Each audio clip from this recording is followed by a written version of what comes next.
welcome back to my channel. It's Tamsin here at Beginners Quilting Hub. So what is the thing that everyone says is hard to do but you absolutely need to master if you want to make a quilt? Well, that is mastering that all-important 1/4 inch seam allowance. So in today's video we are going to be test driving a template that is currently on the market. Seems So Easy Seam Guide by Laurie Holt of Bee in My Bonnet. Now this is something that I have seen people using and I've been really keen to see more about it, what it is, how it works and whether I would recommend it as a product. So the back, I'm just going to peel off the sticker. So the back instructions say how to use. 1, center it, align your needle with the dark center, so this piece here. Center line, use the grid to ensure the guide is straight, and then stick it down. So what you get in the pack is the guide, then you get some stickers. Now I have seen people using washi tape, so I think we will use some of that. I will find some washi tape and we will use that to stick it down. But let's try it out, shall we? And see what we think.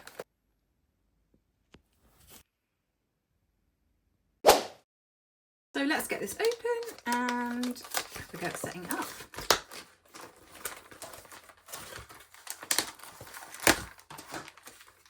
Comes in this really neat little Ziploc bag. Mine got a little bit destroyed, I think, in transit, but I live in the UK, so I get a lot of things shipped to me from the US. So they do go around about the houses to get here. So this is what it looks like. And mine has actually got a mark on it, but I think that's okay. Can't see that here, but I think it's fine. It's not going to affect its usability, and it will have washi tape on it anyway. So this section here is where the needle goes in, and then this will be my stitch guide. And then you use this grid to get it lined up so that everything is lined up and that your needle is on the right path. So I will move the camera around so you can see what I'm doing, and let's get this set up and try it out. The first thing I'm going to do is I'm going to add 2 of these sticky dots, I think, because I want to get it in position, kind of put it in position and then add the remaining 2. Now these, it comes with 4 double-sided sticky dots. So I'm going to use these and then I'll probably add some washi tape as well. But these are supposed to be sufficient. So let's see. Right, so I'm going to put them on the 4 outer edges, I think. So 1 there, and I'm going to put 1 here, and then once it's in position, I'll put the final 2 on. Gosh, these are really sticky. Right, so 1, 2, and then I'm going to put 1 here. Right, okay, so what we need to do, now these originally came with this section here, so you can see this has been cut out. This wasn't cut out, and the idea was that you got it in position and then you cut the rectangle in position. But now they come with them cut out, so it's a lot easier to do. But what you need to do is you need to slide it under your needle and your foot and make sure that it doesn't interfere with your feed dogs. So I'm making sure here that my feed dogs are really clear. The plastic template is clear of the feed dogs. It will cover obviously part of your stitch plate, but I'm going to use the lines on my, oh, the dots are already starting to stick. I'm going to use these lines on my stitch plate, and I'm also going to use the lines here on my base to line up the template. So I'm going to use these and these together with the lines on here to get this into the position that I need it. So I've got my needle lined up with the top of the line, and I've got the line coming straight down and meeting at this point here, which is exactly in the middle of my 2 1/4 inch lines underneath. So that is pretty much lined up. And all I'm going to do is I'm going to slide this following the lines on here, which I can see underneath, but I'm not sure if you can see them. But basically where this line is here, it's marked at 1/4 inch and 1/4 inch here. So I'm going to keep this in line with my needle and in line with those, and I'm just going to lift it up. So I'm going to just slide it down, keeping everything lined up. And once I get past the feed dogs, making sure that's still lined up nicely, I'm going to stick it down. Now you can also use the lines here on the mat, on the stitch plate. I'm just going to make sure that that's all lined up as well, so that everything should be lined up. It's clear of my feed dogs. And I'm just going to stick those dots in position, and then I'm going to add the remaining 2. So I'm going to pop the remaining 2 dots on. So I'm going to put one on this one and just stick that down. And then I'm going to pop the 4th and final one onto here. Oh, and stick that down. There we go. Right, that is in position. So now I can sew happily knowing that this isn't going to interfere with my feed dogs. This is perfectly in line with my needle and it's running right down here. And if I lift this up carefully, all of my 1/4 inch lines are lined up perfectly with the 1/4 inch lines underneath. Now that we've got the template in position and I'm really happy with how it's sitting, I want to add some washi tape. Now, Laurie suggests that you might want to do this, just to make it a little bit prettier and also just to give it an extra bit of stability. Now, the washi tape that I wanted to use, I bought over ready to use when I was filming and it's disappeared. Does anyone else do that? It's usually scissors for me, hence why I've got about 50 pairs, but today it's washi tape. And I don't have that many rolls, so I've only got this one. It's not very interesting, but it will do the job for now. So what I'm going to do is I'm going to cut probably 4 pieces of washi tape and just attach it using my paper scissors and literally stick it onto the template around my machine. Actually quite cute.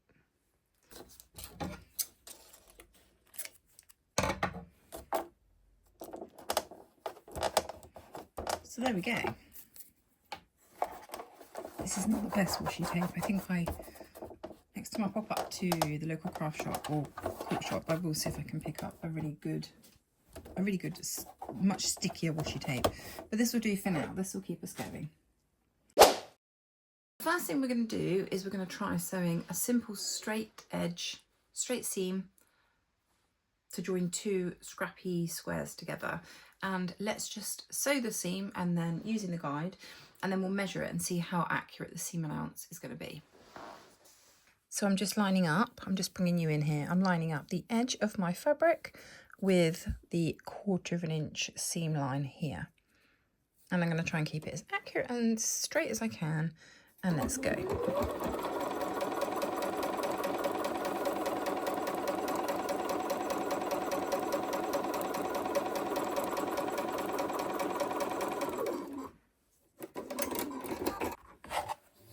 Okay, so I've done one on either side. Let's test them. So I'm just positioning my ruler up against the edge of the fabric. And look at that. It's actually perfect. So I've got the fabric completely at the edge of my ruler here, and my 1/4 inch seam, which is this larger marking here, is exactly on my stitch line. So I sewed the second line just to check. So we can have 2 sides to check. So I'm going to line this up with the edge of my fabric, and once again, oh hang on, I've moved the ruler. Once again, it is absolutely bang on. That's incredible. So it definitely does work. Right, the next thing I'm going to do is show you how I'm going to snip this one down, and then I'm going to show you how you are supposed to use your guide to sew a half square triangle without drawing that diagonal line on the back. When you're sewing a half square triangle, you want to be sewing a 1/4 inch away from the diagonal, basically. So how you would normally do a half square triangle is you would draw a line on with a pencil or a removable marker pen, and then you would use some kind of guide to sew 1/4 inch either side. Now this template is supposed to terminate you needing to do any of that, so let's see how this is going to work. Now I understand that we need to make sure that the bottom point of our fabric needs to be in line with whichever side we're going to sew.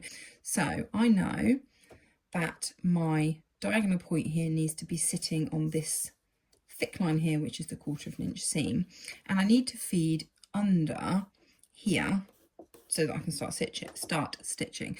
And this is the bit that confuses me, because you know, you could put this under wherever, and if you put it over here, you're not going to get an accurate line. So I think there's a couple of ways that we could do this. One, you could still draw a diagonal line from point to point and then use this guide here to sew to the 1/4 inch to the side. Or you can work out roughly, or work out where this 1/4 inch comes out at up here. Now mine comes just inside my stitch plate here, so I know as long as I keep that diagonal point there in line with just inside my stitch plate, and then I have my diagonal point here, that will be a 1/4 inch away from the centre. So let's try it, and then we'll see how accurate we are when we go to cut. So I'm gonna, first of all, and I would suggest using a leader, so let's just grab a couple of scraps of fabric and pop those through.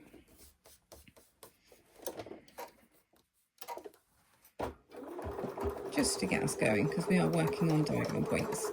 Okay, so I've got my fabric, I've got them right sides together. I don't think it really matters with these. And what I'm going to do is I'm going to make sure that this diagonal point here is just inside my stitch plate, which is where I know that this line runs through. And I'm just going to start sewing, and I'm going to keep that diagonal point exactly where I can see it until the needle goes into the fabric. Once the needle's in the fabric, that's our opportunity then to adjust this to make sure that the second opposite, or the opposite diagonal, is sitting exactly on the 1/4 inch seam line. So not on the centre point. This is going to be on the one to the right, because we're sewing to the left, if that makes sense. And then all I'm going to do is I'm going to swivel, pivot my fabric until that diagonal point is on there. Now my only job now is to keep that diagonal point on that line as it sews through. I don't need to worry about anything else, anywhere else, what my needle is doing, anything like that. I just need to keep an eye on this point. And as long as I do that, this should sew an accurate 1/4 inch seam allowance. So let's see. So I'm just keeping that diagonal, and I'm going to take my time, and I'm just going to sew along, keeping that diagonal point on this thick line. And then when I get near the top, I'm going to keep going until I sew off the edge. So that is half. Okay, and then I'm just going to repeat that on the other side. So I'm going to pop my leader back in, and I'm going to pivot round. Oh, I'm going to turn my square around, so I've got this bit stitched. So I'm now going to repeat the same on the other side. So I'm putting my diagonal point just inside my stitch plate. I'm going to sew in until I get my first bite of the fabric, which I've got there, and then I'm going to pivot this until my point is on that 1/4 inch seam, and I'm going to sew. And I'm taking it nice and steady.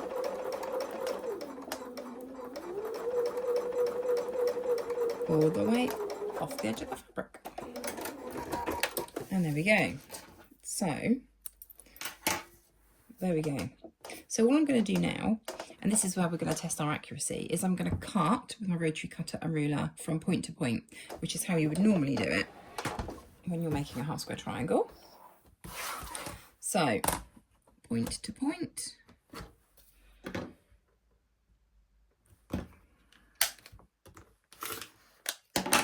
And there we have 2 half square triangles.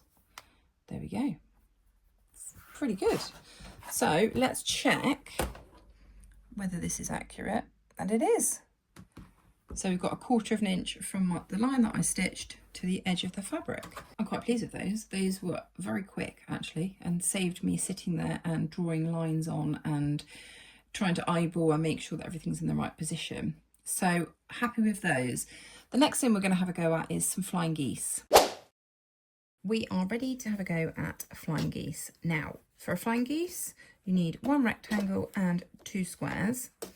And the way that you would normally do it is you would draw a diagonal line from point to point on both squares, and then you would stitch on that line. So we are going with, we don't need to draw lines. We're going to use our stitch plate. And what I'm going to do, so I'm just going to sew through my leader to get us going. I'm going to use this diagonal seam, sorry, this center line to match my 2 diagonal points up.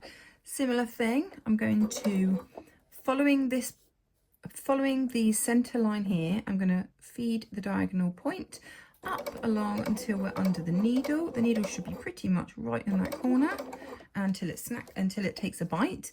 Then I'm going to swing this around, making sure that everything's still lined up, which it is not. Let's move. Right, let's try again. So I've got my diagonal point here and here.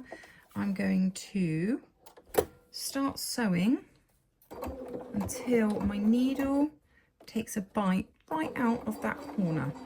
I want it to take a bite right into the corner there. Then I'm just going to make sure that everything's lined up, and this bottom point here is going to be in line with the center line.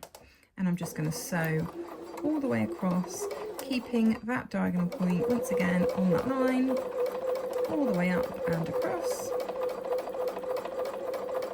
until I come off the other diagonal.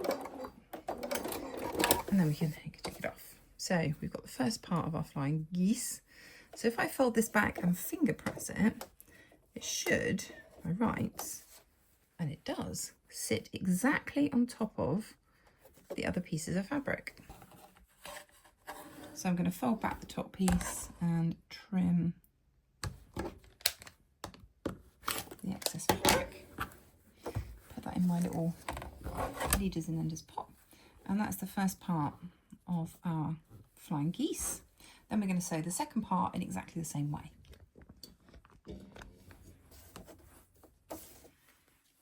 So I'm going to add the second square.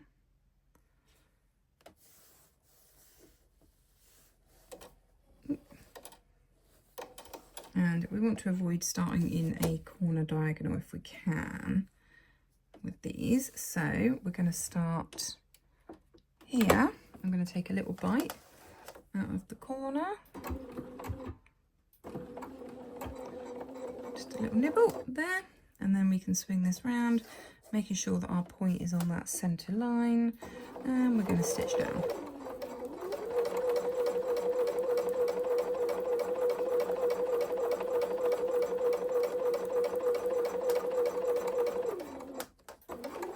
Coming right off the end. And there we go. Flying geese block done. So here we go. So fold it back. And again, you don't want to give this a good press, but actually that's a really neat flying geese. We've got our nice 1/4 inch above here so that we don't lose our point when we sew it into the next block. I think that's another tick. Right, the final test. Snowball corners. So if you don't know what a snowball corner is, I'm going to show you. And you will see this featuring in another video where I'm sewing up my welcome home mini house wall hanging that I got from Missouri Star. But for now, I'm just going to show you a snowball. This particular part of the block is a tree, and I think it's an oak tree, and we're going to sew a snowball corner in each of the 4 corners. And all you do is you take a smaller square, obviously relevant to the pattern, you add it into each corner, lining it up exactly along the top and the side, and then you sew from corner to corner. So let's do that now. So I'm lining up. I'm going to put my needle in and I'm going to sew from corner to corner, making sure I come off on this diagonal.